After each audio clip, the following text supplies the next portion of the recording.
The New Albany Public Art Project Bicentennial Series is a multi-year outdoor exhibition of temporary art installations that interpret New Albany's rich history and heritage through the eyes of artists. The project is presented by the Carnegie Center for Art and History and the New Albany Urban Enterprise Association. We are happy that in May 2012, 3 new artworks interpreting themes of home and community life in New Albany will be installed. The 2012 artists share more about their artworks in this video, and you can learn about all of the artworks on our website at www.napublicart.org. Hi, my name is Nathan Smith. I'm an architect from Louisville, Kentucky, and we're here in New Albany at the corner of State and Market at the site of the Micro Park project, which I'm currently building. It's an interactive piece inspired by the Ohio River and how the disruption in the river, the falls, created all these wonderful towns around it. Okay, this is the site for the Micro Park project. It's going to be an undulating wood deck made out of red cedar, and it will consist of a lot of planters, walkway, and some seating areas. So it's actually conceived as a park. So it is what the name comes from the way it's supposed to behave in the city, a very interactive piece that hopefully a lot of people will take interest in and use, just as they would any other park. It starts about right where I'm standing here on Market Street, and it extends about down to where you see the tree and the planter there. I was attracted to participating in the Public Art Project because it was a local opportunity, and it was also a chance to do something public. One of the frustrating things about being an architect is that it might take decades to be able to do something with any kind of public significance. So I think, the chance to build a park, for example, it might be a micro park, but it's still a park, and it has a lot of ideas about kind of democratic ideas that are very important to me and kind of what I aspire to do in my work. So it was a chance to implement some ideas on a small scale kind of right now, and I really appreciate the chance to do that. Having an open competition for this kind of work, I think, is a really great thing. So I would like to thank the Carnegie for that. My name is Stanley. I've been doing large-scale installations for about 4 to 5 years now, and I'm really excited about working in the public because engaging people outside of the standard gallery context is kind of the crux of my work. Alright, so we're going to be working here in this garden area at St. Mark's, and essentially it's going to be a house kind of set on this axis right here. It's going to be about 10 feet wide at its width and about 14 feet long. And so after we construct the house, what we're going to be doing is jacking it up on stilts. What that does is lift it up so people can still see, and allows people to get underneath and see how the actual house is constructed.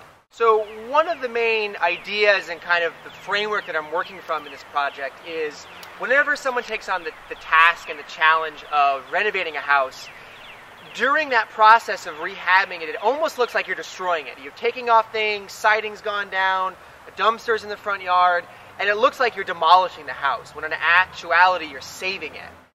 So underneath the house that we're building, I am imposing the main streets of New Albany and Louisville onto the garden itself. So we're going to have a brick pathway that people can walk on that mimics an aerial view of the area.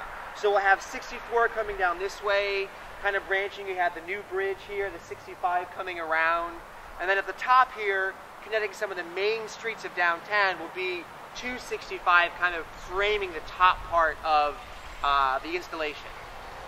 One of the things that I'm really interested in doing with this installation is getting people to pay more attention to their surroundings and to kind of start to question their role in the architecture and the heritage and what impact they have on the city of New Albany and the other cities that they inhabit.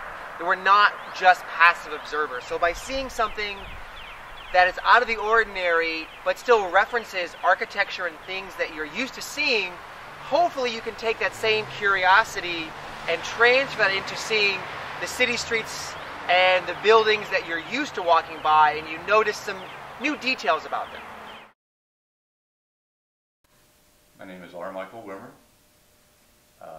I created a piece called The Growth of Education for the New Albany Public Art Project.